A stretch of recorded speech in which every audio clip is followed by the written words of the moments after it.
సోదరులకు మరియు వైఎస్ఆర్ కుటుంబ సభ్యులకు, నాయకులకు, కార్యకర్తలకు ప్రతి ఒక్కరికి పేరు పేరున ధన్యవాదములు, అభినందనలు తెలుపుకుంటున్నాను.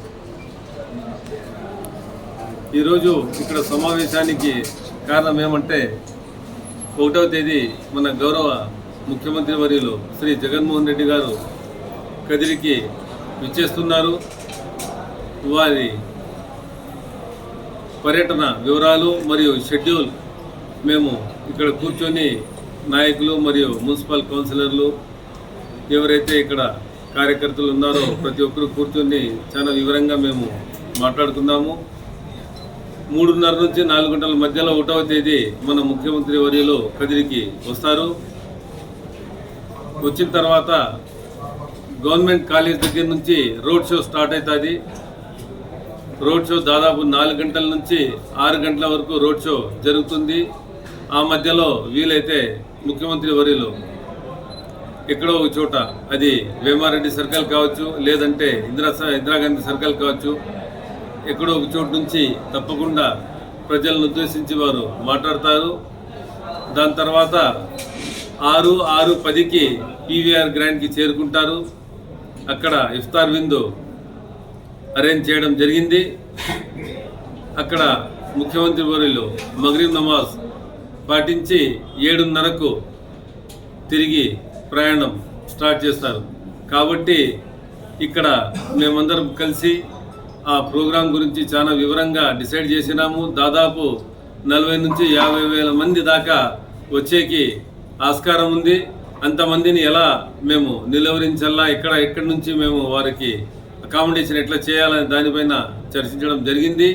కాబట్టి కదిరి నియోజకవర్గ ప్రజలకు ప్రతి ఒక్కరికి నేను మనస్ఫూర్తిగా విన్నవించుకుంది ఏమనంటే, ప్రతి ఒక్కరూ ఈ కార్యక్రమానికి తరలి వచ్చి విజయవంతం చేయాలని, మరియు ఈ 5 ఏళ్లలో మొదటిసారిగా ముఖ్యమంత్రి అయిన తర్వాత మన గౌరవనీయులు ముఖ్యమంత్రి గారు కదిరికి విచ్చేస్తున్నారు. కాబట్టి ప్రతి ఒక్కరూ చాలా ఆసక్తిగా ఎదురు చూస్తున్నారు వారి రాకను.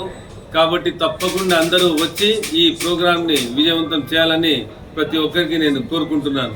అదేగాక నిన్న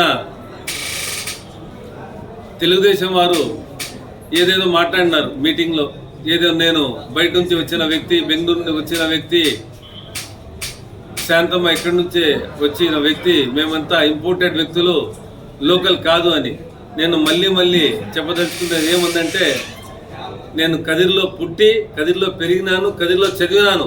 ఎవరైతే ఈడ కంటెస్ట్ చేస్తున్నారో ఆపోజిట్ పార్టీ వాళ్ళు, ఇక్కడ పుట్టలేదు, పెరగలేదు, చదవలేదు. నేను ఇక్కడ పుట్టినాను, పెరిగినాను, చదువుకున్నాను, ఈ కాంపౌండ్లలో ఆడుకున్నాను. ఎక్కడ పోయినా ప్రతి ఒక్కరూ నాకు మాట్లాడతారు. నాయకునని, వైఎస్ఆర్సీపీ పార్టీ అభ్యర్థిని అని కాదు. నేను ఇక్కడ పుట్టి పెరిగినాను, ప్రతి ఒక్కరికి తెలుసు కాబట్టి నాకు మాట్లాడతారు. కాబట్టి మాట్లాడే ముందు మాటలు జాగ్రత్తగా వాడాలని, ఎక్కడ నోరు జారకూడదని ప్రతి ఒక్కరికి నేను హెచ్చరిస్తున్నాను ఈ సందర్భంగా. అదేగాక ఇక్కడ మేము వచ్చిండేది ఏదో పుంగనూరు వాళ్ళు వస్తున్నారు, ఇంకోరు వస్తున్నారు అని చెప్తున్నారు. అవన్నీ మాటలు మానుకోవాలని హితో పలుకుతున్నాం మేము. కాబట్టి అందరికీ ఈరోజు చెప్పదలుచుకున్నది ఏమంటే, నేను అనే మనిషి ఇక్కడ నేను నేటివ్ని, ఇక్కడ నేను పుట్టినాను, పెరిగినాను. కాబట్టి ఇక్కడ ప్రజలు నన్ను తప్పకుండా ఆదరిస్తున్నారు, ఆదరిస్తారు. ఎక్కువ మెజార్టీతో గెలిపించి అసెంబ్లీకి పంపిస్తారు. మిమ్మల్ని అందరినీ మీరు ఏమైతే మాట్లాడినారో, ఏమైతే నోరు జారుతున్నారో దానికి తప్పకుండా ప్రజలే సమాధానం ఇస్తారని, తప్పకుండా వాళ్ళు మీకు గుణపాఠం చెప్తారని ఈ సభా సందర్భంగా నేను తెలియజేసుకుంటూ, ఈ మన ముఖ్యమంత్రి గారు వస్తున్న ఈ కార్యక్రమానికి ప్రతి ఒక్కరూ జయప్రదం చేయాలని మళ్ళీ కోరుకుంటూ సెలవు తీసుకుంటున్నాను.